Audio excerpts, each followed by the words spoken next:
Romanos 8, versos 28 a 39.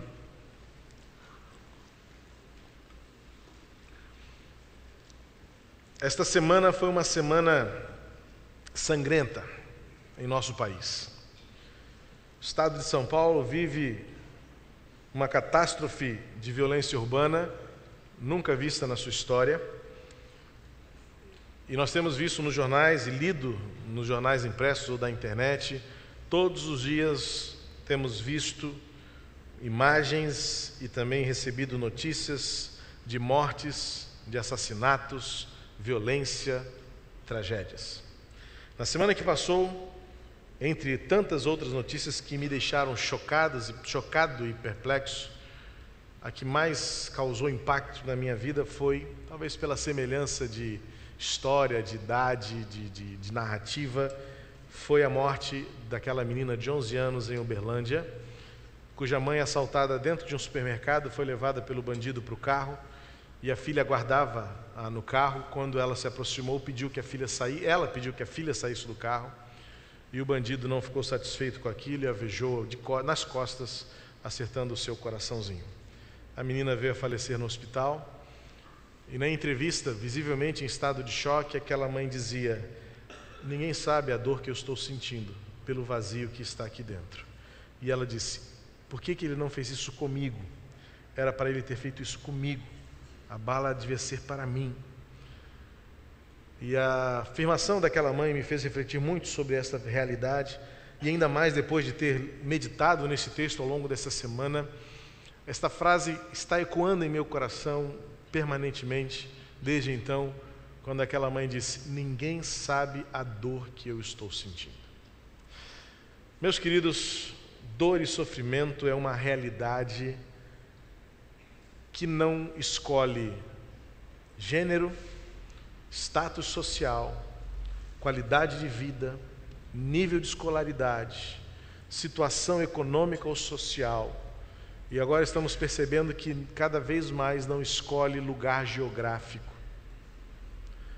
Praticamente não existe mais hoje lugar seguro.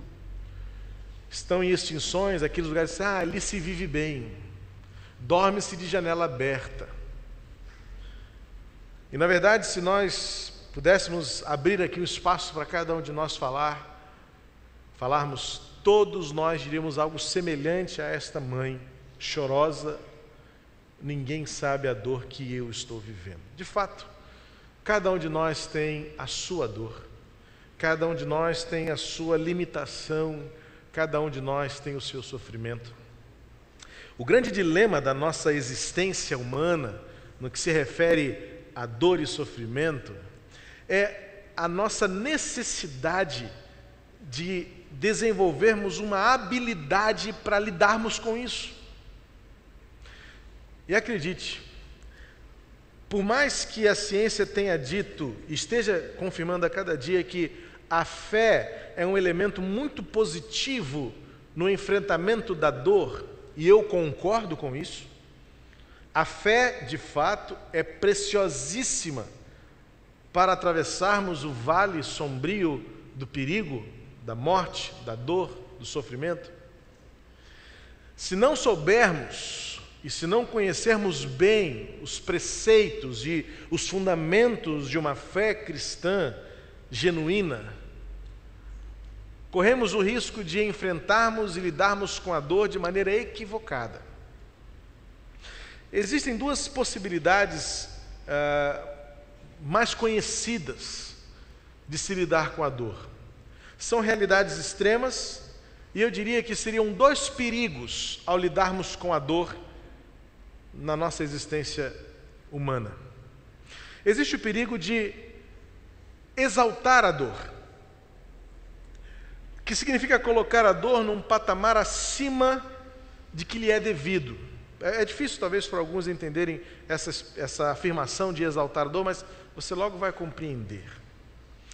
É porque a dor e sofrimento, o sofrimento de uma maneira geral mesmo, é uma realidade que se refere a nós, como seres humanos, carne e osso, numa existência limitada, numa existência frágil, suscetível. E a dor e o sofrimento faz parte da nossa existência e não há quem possa ou queira negar isso. O problema é que alguns exaltam a dor a um patamar que não lhe é devido e, por outro lado, outros a ignoram e também causam transtornos e problemas no enfrentamento e no lidar com a dor. Porque eu creio, como eu disse, que dor e sofrimento têm a ver com a nossa natureza humana. E por ter a ver com a nossa natureza humana, não há como deixar de encarar isto numa realidade espiritual. Então, se é uma natureza humana, por que não também entender que é uma natureza pecaminosa?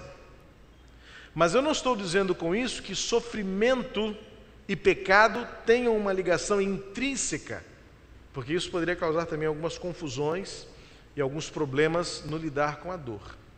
Mas é justamente por não saber relacionar dor, sofrimento e pecado é que muitas vezes nos levam ou somos levados aos extremos. Exaltar a dor, por exemplo, e colocá-la num patamar elevado acima da realidade humana e pecaminosa de todos nós, nos faz psicologizar, vamos usar aqui um neologismo aqui, demais a dor. E ignoramos a realidade espiritual de um propósito soberano de Deus, acima de todas as coisas, na nossa existência. É o que a Bíblia nos ensina do início ao fim. Que o sofrimento é uma realidade irrefutável, inegável do ser humano. Mas elevar a dor a uma realidade supra-humana significa ignorar o fato de que todos nós, em algum momento, carecemos de Deus para enfrentar a dor e o sofrimento. Por outro lado, ignorar a dor significa colocá-la num patamar abaixo e muitas vezes de afirmações equivocadas do tipo: crente não sofre, ou se sofre é um resultado direto de uma ação pecaminosa, ou seja, o pecado que você tem ou que você comete está lhe levando à experiência dessa dor. Como uma vez eu ouvi uma paciente ouvir no leito do hospital, no seu leito de enfermidade em casa, sendo visitada por uma irmã muito piedosa. Essa irmã estava sendo tratada, curada, estava em tratamento, estava se recuperando, mas essa irmã muito piedosa disse assim: minha irmã, será que não tem nenhum pecado escondido na sua vida? Porque se a irmã reconhecer, se arrepender e pedir perdão, essa enfermidade vai embora. Porque isso é pecado na sua vida. Uma atitude como essa reflete muitas vezes uma ignorância e muitas vezes reflete também uma subvalorização do benefício, vamos colocar assim, ou do resultado que a dor tenha na nossa existência humana. É esta realidade extrema de ignorar o valor da dor e a importância da dor na realidade humana que leva muitos pregadores a dizerem: declare em nome de Jesus que você é mais que vencedor. O pecado não tem poder na sua vida e você rejeite o mal que lhe acomete. Declare, cobre de Deus a sua cura, determine a sua bênção, porque doença não é coisa de crente, porque enfermidade vem do diabo, e aquele que é nascido de Deus, o diabo não toca. Determinadas afirmações contradizem a inteireza da palavra de Deus e não trazem resposta ao coração humano. Por quê? Porque tanto o extremo da exaltação da dor quanto o extremo da ignorância da dor levam-nos a uma única reação, uma frustração. Porque tão somente psicologizar a dor não traz resposta à alma e ao coração do homem sem Deus. Porque muitas vezes explica, mas não soluciona. Muitas vezes racionaliza, mas não preenche. Por outro lado, ignorar a dor, colocá-la num patamar absurdamente desvalorizado,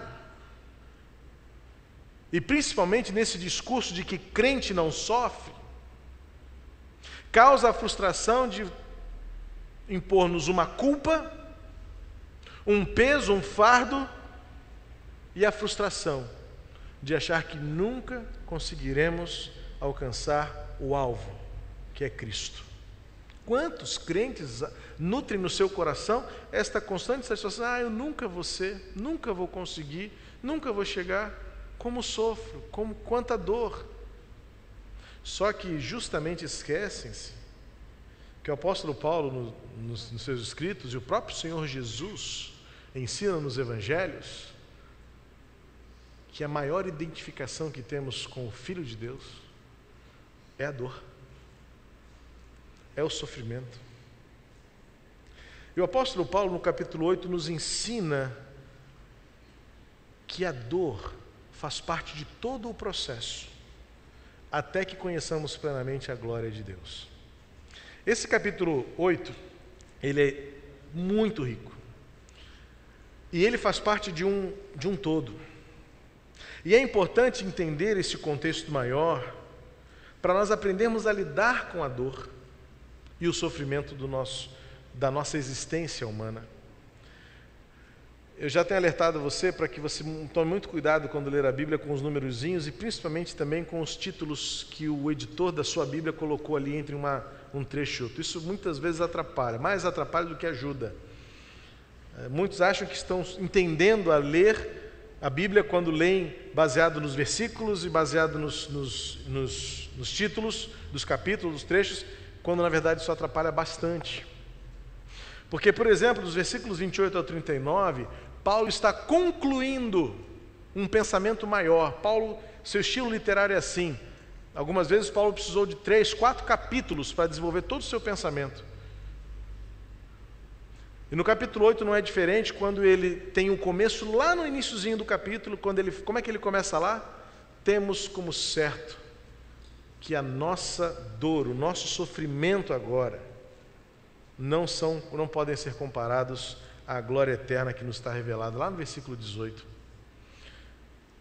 Paulo vai falar sobre a expectativa da glória, da vida do homem espiritual, mas ele vai falar que isso parece-nos tão distante, porque a realidade do homem que sofre, do homem que chora, da mãe que perde a filha, do paciente que está diagnosticado fatalmente com câncer, da dor enorme do vazio de uma filha que enterra o pai, da mãe que enterra um filho, dos pais que choram o leito de uma criança enferma no CTI neonatal, da dor de um pai que vê o filho amado andando pelas ruas como um lixo humano viciado em crack.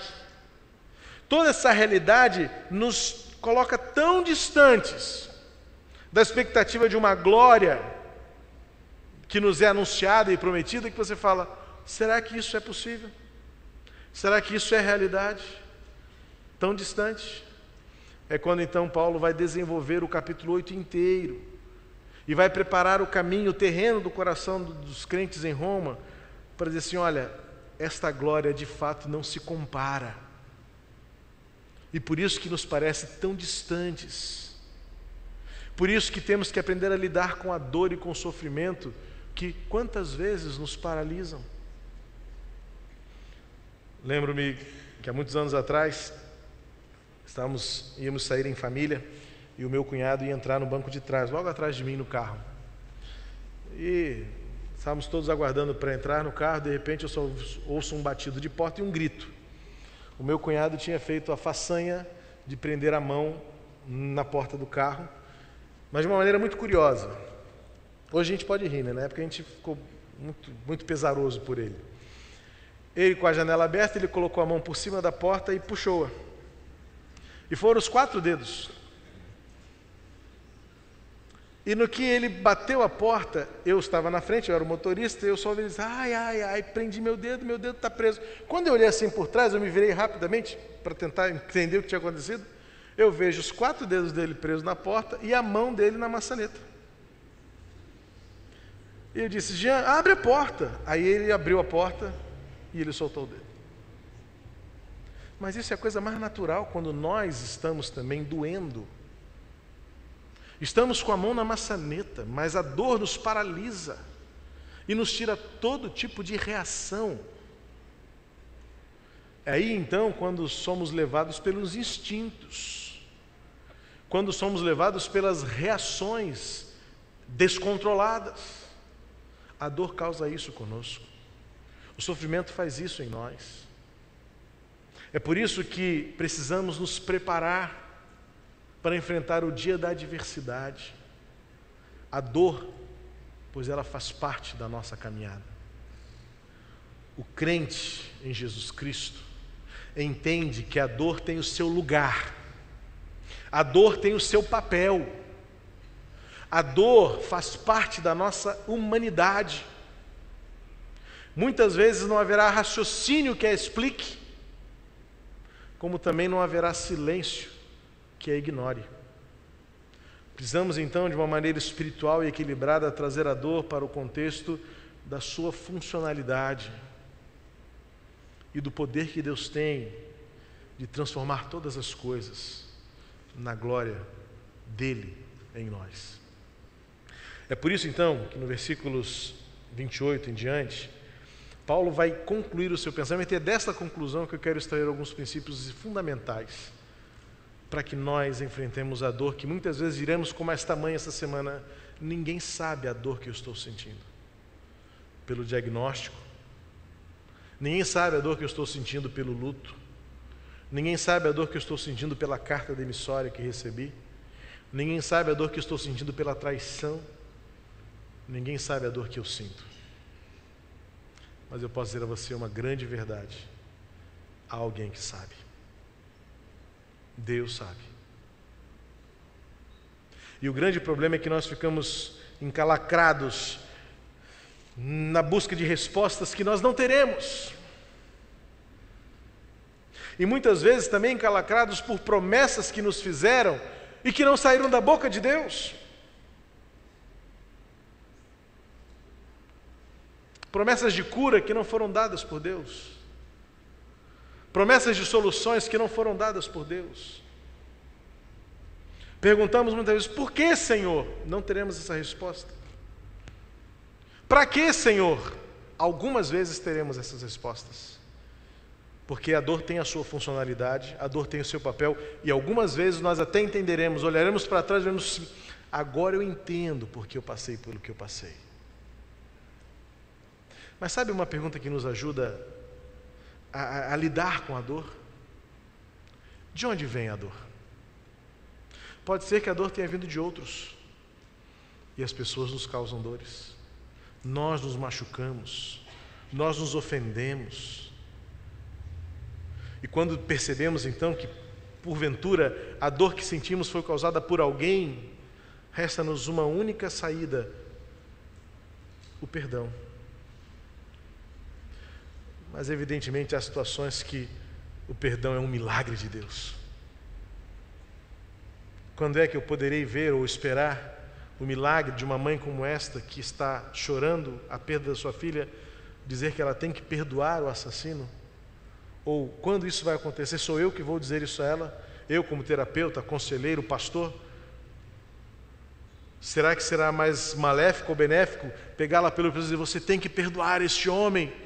Não, meu irmão, não é assim que se processa a manifestação da graça de Deus, até porque este é um milagre feito por Deus. Perdão não é uma intervenção humana, perdão é uma intervenção de Deus num coração disposto a obedecer. Não são os meus discursos, não é a minha oratória, não é o meu raciocínio que vai levar você a liberar ou pedir perdão. Isso é um milagre da graça. mas eu sei que esse milagre funciona. Pode ser que a dor seja causada por você mesmo, eu seja o causador da minha dor, pelas minhas escolhas, pelas minhas atitudes, pelas minhas decisões. Ou fumar 40 anos não vai causar malefício ao seu pulmão, e você vai dizer que a culpa é da fábrica de cigarro? Foi você quem botou o cigarro na boca. A traição, a infidelidade conjugal, o cônjuge traído vai dizer que a dor foi causada por si só, pelo outro. Mas o traidor há de reconhecer que a desgraça que tomou conta da sua vida é fruto da sua própria escolha. Você escolheu cair, você decidiu trair. Você optou por um prazer momentâneo que destruiu toda a sua vida. Então há dores que são causadas pelos outros, há dores que são causadas por você próprio. Há dores que são resultado da nossa natureza adâmica. Foi lá no Éden. Por isso eu disse que o equilíbrio do entendimento da dor é você saber que todos nós somos seres humanos e que padecemos, sofremos, caímos, nos machucamos, machucamos os outros. Essa é a nossa natureza. Erram e equivocam-se os líderes espirituais que vão aos microfones ou às telas de televisão tentar dizer para você que crente de verdade não sofre. Mentira! Cuidado! Isso te frustra, isso te revolta, te rebela contra Deus. Isso não é bíblico. Porque me mostra alguém, acho que o apóstolo Paulo só não sofreu mais do que o próprio Jesus, que foi morto na cruz crucificado. Davi sofreu, o homem segundo o coração de Deus, foi perseguido, foi abatido algumas vezes por seus inimigos. Todos os homens sofrem. E o meu Senhor Jesus sofreu. E no Novo Testamento eu encontro os ensinamentos válidos dizendo que eu me torno igual a Jesus na medida em que eu enfrento a dor e o sofrimento. Aí eu me torno igual a Ele. Portanto, eu não sei que evangelho é esse que estão pregando por aí. Mas muito cuidado, porque esse evangelho não leva para o céu. Porque esse evangelho não te torna igual a Jesus. Cuidado. Pode ser que a sua dor venha do próprio diabo. Sim, Jó é um exemplo disso. Temos na Bíblia o exemplo de que Jó sofreu por uma intervenção maligna, diabólica, mas não significa que todos sejam. E acredite, alguma dor, algum sofrimento é o próprio Deus que causa. Encontramos isso em Isaías, em Jeremias. Isaías fala: Deus causou em mim dor. Ou seja, era uma visão sim do profeta, mas nos dá a entender que Deus é soberano sobre todas as coisas. O importante é entender que Deus tem um propósito nisso tudo. E então chegamos ao capítulo 8, versículos 28 a 39, quando Paulo diz assim: sabemos que Deus age em todas as coisas para o bem daqueles que o amam, dos que foram chamados de acordo com o seu propósito. Pois aqueles que de antemão conheceu, também os predestinou para serem conformes à imagem do seu Filho, a fim de que ele seja o primogênito entre muitos irmãos. E aos que predestinou também chamou, e aos que chamou também justificou, aos que justificou também glorificou. Que diremos, pois, diante dessas coisas? Se Deus é por nós, quem será contra nós? Aquele que não poupou seu próprio Filho, mas o entregou por todos nós, como não nos dará juntamente com ele, e de graça, todas as coisas? Quem fará alguma acusação contra os escolhidos de Deus? É Deus quem os justifica. Quem os condenará? Foi Cristo Jesus que morreu, e mais que ressuscitou, está à direita de Deus e também intercede por nós. Quem nos separará do amor de Deus que está em Cristo? Será a tribulação, ou a angústia, ou a perseguição, ou a fome, ou a nudez, ou o perigo, ou a espada? Como está escrito, por amor de ti enfrentamos a morte todos os dias, somos considerados como ovelhas destinadas ao matadouro. Mas em todas essas coisas somos mais que vencedores por meio daquele que nos amou.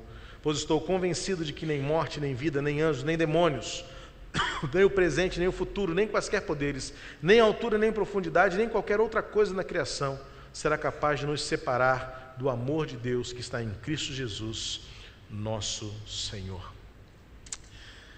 Queridos, algumas observações importantes quanto ao perigo dos textos isolados. Já tenho dito isso várias vezes. Você precisa tornar um estudioso da palavra para não incorrer em erros. Falei aqui na quarta-feira no estudo de oração, no culto de oração, que um dos grandes perigos da nossa fé madura é a caixinha de promessa. Porque caixinhas de promessas são, em sua maioria, textos isolados, que não nos ensinam a verdade. São bons, são bonitos. É palavra de Deus, pastor. Sim, mas para muitos serve como horóscopo espiritual. Só que a Bíblia não é horóscopo. A Bíblia vai ser vivida. A Bíblia vai ser obedecida. E talvez se não fossem caixinhas de promessas, mas caixinhas de ordenanças, talvez a gente não gostasse tanto. E o grande problema é que versículos isolados causam-nos mais transtornos do que benefícios. Como, por exemplo, o versículo 31. Quantas vezes já não ouvimos pessoas dizerem: se Deus é por nós, quem será contra nós? Isso na mão de um rebelde comunista até faz muito bem, porque ele avança, ele parte para cima da autoridade, sob as mais boas razões do seu coração e da sua consciência. Só que esse versículo não tem nada a ver com uma promessa de vitória. Não. Se você observar o contexto, isso é uma constatação daquilo que o apóstolo Paulo testemunha já ter recebido. Isso aqui não é um escudo de fé para você enfrentar a situação e determinar uma bênção, rejeitar um problema, como muitas pessoas ensinam a orar. Ore rejeitando este mal, que isso não vem de Deus. E se vier? Uma teologia distorcida, fruto de versículos tomados isoladamente, é perigosíssima. E foi assim que o diabo tentou Jesus, usando palavras que estavam na Bíblia, mas que pela distorção não eram mais palavra de Deus, porque tentavam induzir Jesus ao erro. E muitas vezes somos assim também, até por bons pregadores, que nos levam a entender algo errado. Provem tudo que vocês ouvem, tudo que vocês leem, inclusive o que vocês ouvem deste púlpito. Provem, examinem. Eu não tenho toda a verdade, apenas estou procurando viver a Bíblia. Mas se você não for capaz de criticar e avaliar e confrontar, veja bem nesse versículo 31, que Paulo está dizendo assim: que diremos, pois, diante dessas coisas? Que coisas são essas? O que ele acabou de dizer. E o que ele acabou de dizer? Versículo 29, aqueles que de antemão conheceu, vou resumir, os que conheceu previamente, os predestinou, e não só predestinou, mas também os chamou, e não só os chamou, mas justificou, e não só justificou, mas glorificou. Paulo está relatando aqui o processo de restauração de Deus do homem. E agora então Paulo vai dizer, diante dessas coisas, o que eu vou dizer mais? Quando Paulo fala, se Deus é por nós, Paulo está dizendo assim, Deus já fez o que tinha que ter feito. A afirmação de Paulo é uma constatação de honra, louvor e glória ao Deus que nos salvou por meio de Jesus Cristo. Isso não tem nada a ver com uma declaração de uma fé anunciada hoje, que dá prosperidade, que dá imunidade e que dá isenção ao ser humano, de muitas vezes dizer assim, por que eu estou sofrendo? Não é porque você está sofrendo. É primeiramente você reafirmar aquilo que Deus tem na sua vida. Quando Paulo fala sobre Deus ser por nós, Paulo está dizendo, aconteça o que acontecer, não ponha em dúvida o propósito de Deus na sua vida. Paulo não está dando a você nenhum chavão de prosperidade, nenhum chavão de superpotência, até porque você vai perceber nesse texto que Paulo não está preocupado em passar aos seus leitores assim, a chave do poder diante do sofrimento, não é.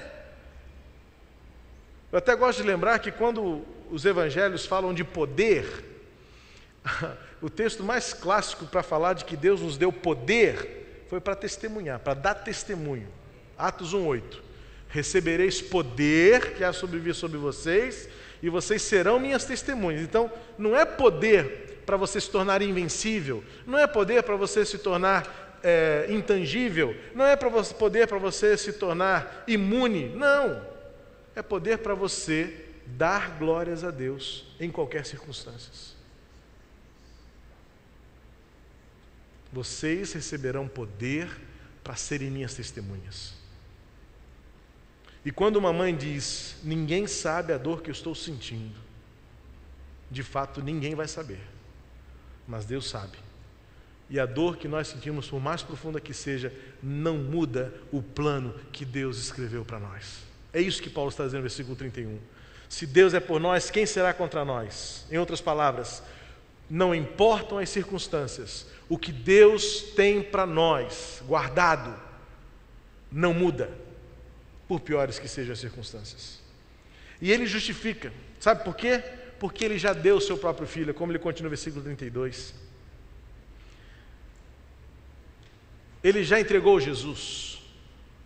E esta foi a manifestação máxima da resposta que Deus pôde dar a nós, humanos, criaturas, para nos tornarmos seus filhos, na manifestação da sua graça por nós.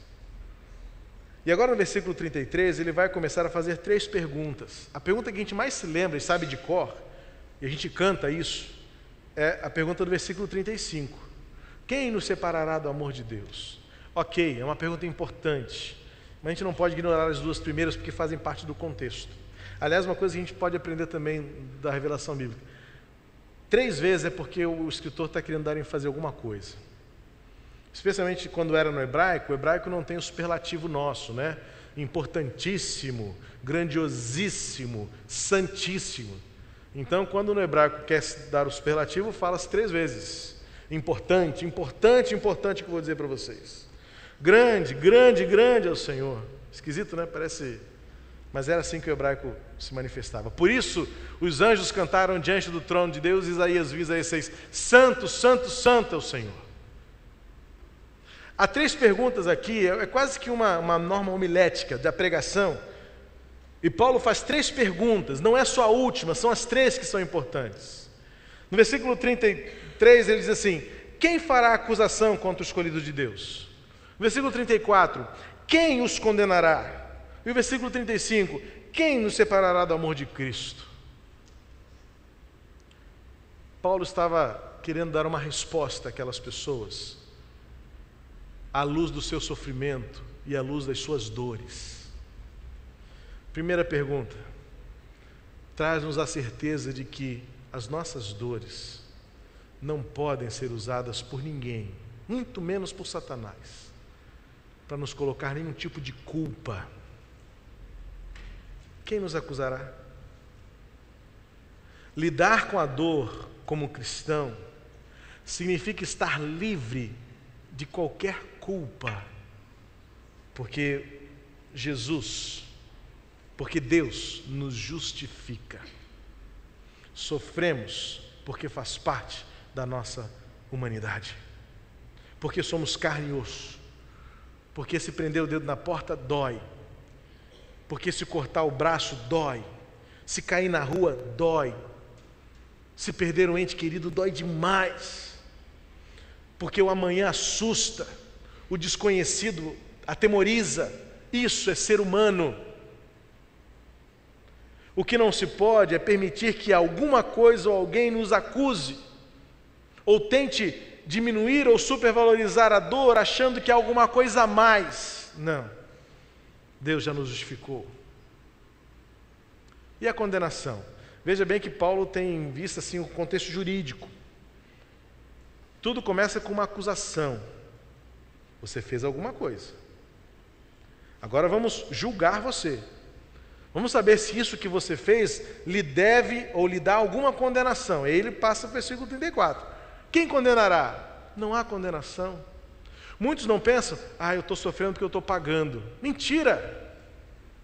Você pode estar colhendo os efeitos de uma semeadura, mas o perdão de Deus já está disponível a você. Essa é a grande verdade diante do sofrimento. Deus não está lhe punindo ou lhe condenando por nada. Ele já pagou o preço na cruz. Foi Cristo Jesus que morreu e mais, que ressuscitou, está à direita de Deus e também intercede por nós. Diferentemente do que algumas religiões pensam, o nosso Deus é um Deus de amor.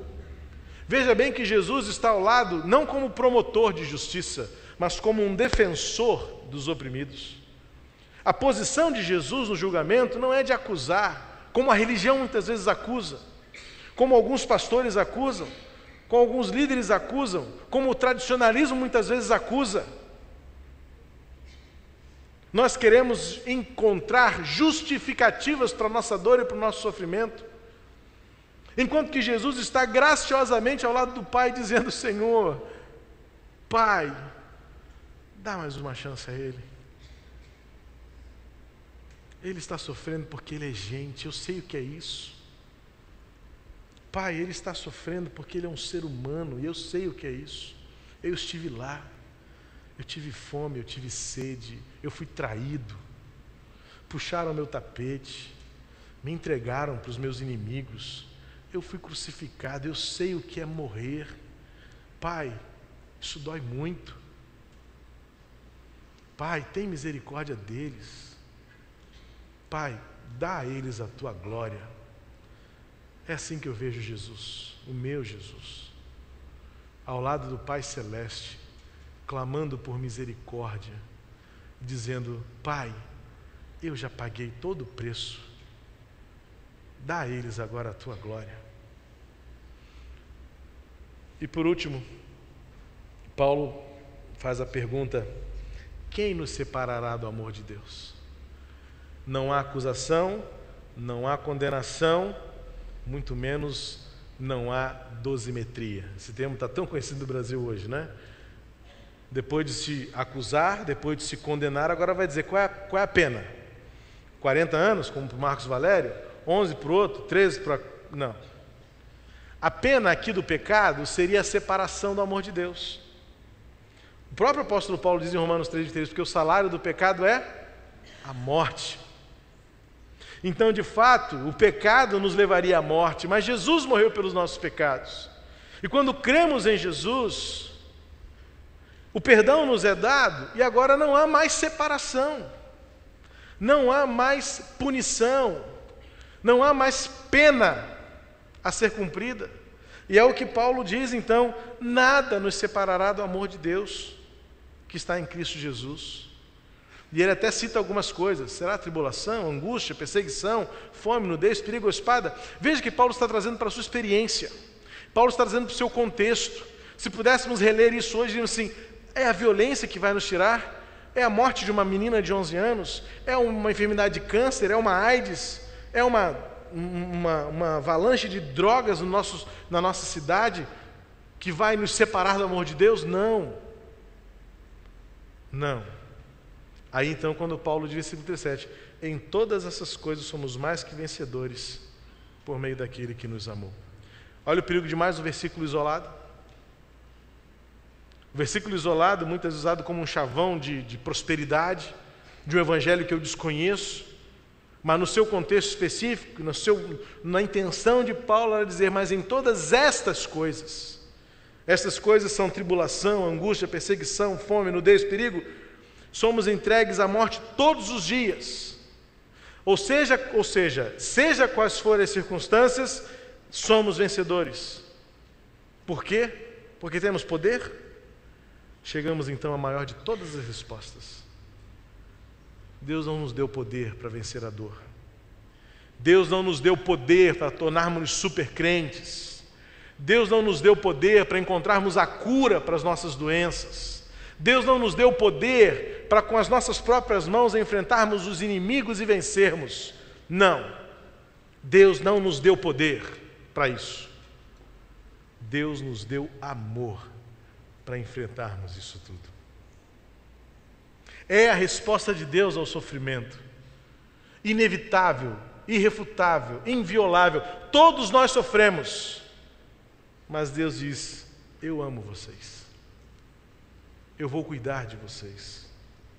E no final de tudo, nós vamos estar juntos. Quando uma mãe diz: ninguém conhece o tamanho da minha dor, vamos todos dizer para ela: realmente não conhecemos. Mas no final, vamos estar todos juntos, porque Deus nos ama. Meus queridos, a resposta que Deus nos dá em meio à dor e ao sofrimento é a certeza de que, por mais dura que seja a dor, por maior que seja o vazio, por mais profundo que seja o sofrimento, a promessa de Deus é: no final, nós estaremos juntos outra vez. Glorificado e exaltado seja o nome do Senhor, que enquanto enfrentamos a dor e o sofrimento, podemos descansar no poder de Deus, que nos dá amor para enfrentar o vale da sombra da morte. O Senhor está conosco.